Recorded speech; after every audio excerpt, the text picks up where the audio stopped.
7 வகையான கூட்டத்தார்கள் மறுமையிலே எங்க இருப்பாங்க? எங்க இருப்பாங்க? அர்ஷுடைய நிழலில் இருப்பார்கள். அதில் ஒருவர் யார்?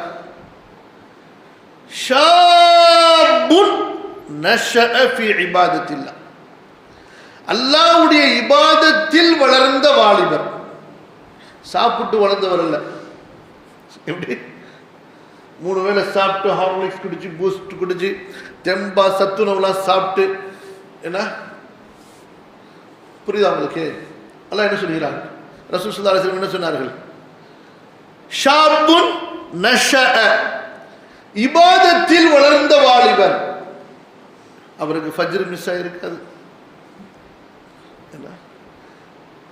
ரமதானுடைய நோன்பு மிஸ் ஆகிருக்காது, அன்றாடம் ஓதக்கூடிய குர்ஆன் மிஸ் ஆகியிருக்காது,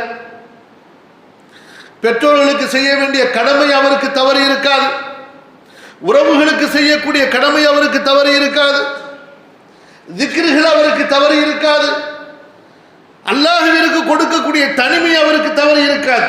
அப்படி கொஞ்சம் யோசித்து பாருங்க. இப்போது நாம் முன்பு கேட்டதோடு இதை யோசித்து பாருங்கள். இங்கே ஒரு நல்ல மனிதனுக்கு அடையாளமாக அல்லாஹ் என்ன சொல்கிறான்?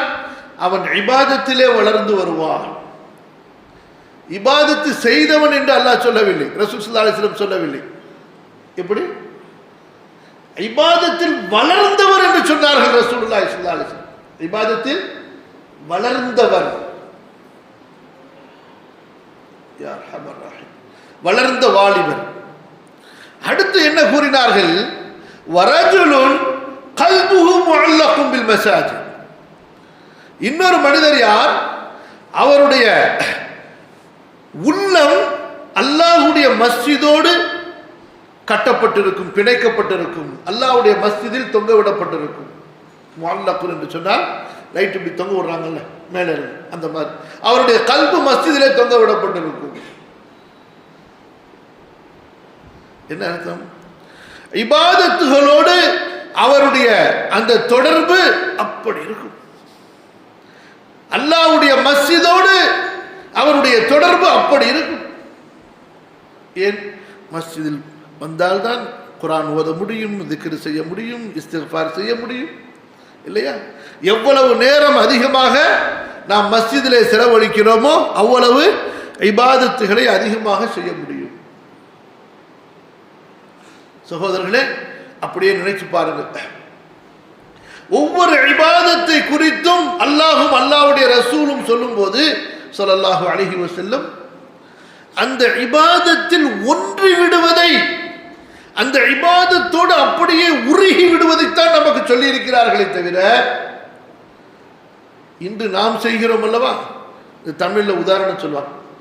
தாமரை இலை தண்ணியில் இருக்குமா? எப்படி இருக்கும்? ஒட்டவே ஒட்டாது. என்ன தள்ளி தூக்கி அது மேலே ஊற்றினாலும் ஒட்டவே ஒட்டாது. அந்த மாதிரி தான் இருக்கு. பள்ளிவாசலுக்கு வந்தால் கரண்ட் இல்லை, ஃபேன் இல்லை, பேட்டரி இல்லைன்னு சொன்னால் புழுங்குதுங்கிறோம். தொழுகிறோமே, தொழுது முடிச்சோன்னே ஈமான் ஏறுனுச்சு அப்படின்னு உணர்றோமா? ரப்பு சொல்றாங்கல்ல, வணக்க வழிபாடுகள் மூமின்களுடைய ஈமானை அதிகரிக்க செய்யும் என்று அல்லாஹ்வும் அல்லாஹ்வுடைய தூதரும் சொல்கிறார்கள். குர்ஆனுடைய வசனங்கள் ஈமானை அதிகரிக்க செய்யும் என்று. 4 ரக்காத்து தொழுகையில 8 சஜிதா செய்யணும், இல்லையா? 4 ரக்காத்து தொழுகையில 8 சஜிதா, 4 ருக்கு. என்ன சாதாரணமானதா? இங்கே சுஜூதில் நெற்றியை வைத்துக்கொண்டு கனெக்ஷன் யாரோடு இருக்கு நமக்கு? 7 வானங்களுக்கு மேலுள்ள அரசுடைய அதிபதியோடு நம்முடைய கனெக்ஷன் இருக்கிறது. எவ்வளவு பெரிய பவர்ஃபுல் கனெக்ஷன். ரசூல் ஸல்லல்லாஹு அலைஹி வஸல்லம் சொன்னார்கள், இதா காமல் அப்து யுஸல்லி, அடியான் தொழுகைக்கு நின்று விட்டால் தனது ரப்பிடத்திலே அவன் பேசுகிறான். யுனாஜி ரப்பஹு, தனது ரப்பிடத்திலே அவன் பேசுகிறான். நம்ம கனெக்ஷன் எங்க போயிடுச்சு? அல்லாஹ்வோடு சென்று விட்டது. அந்த ரப்பிடத்தில் பேசிய உணர்வோடு தொழுகையை முடிக்கின்றோமா? இந்த ரூஹ் பிரிந்து விட்டால் இதை மலக்குகள் எடுத்துட்டு போறாங்க. எடுத்துட்டு போறாங்க, ஒரு வானமா எடுத்துட்டு போறாங்க. அல்லாஹ் சொல்கிறான், இந்த அடியாருடைய ரூஹ கொண்டு போய் கபரில் வைங்க, அவனிடத்துல சில கேள்வி கேட்க வேண்டியது இருக்கு.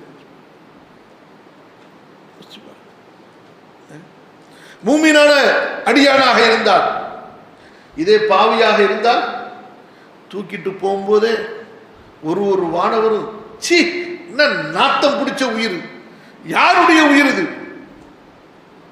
ஏசுவார்கள். வானம் வரைக்கும் கொண்டு போயிடுவார் மலக்கு. கொண்டு போயிட்டா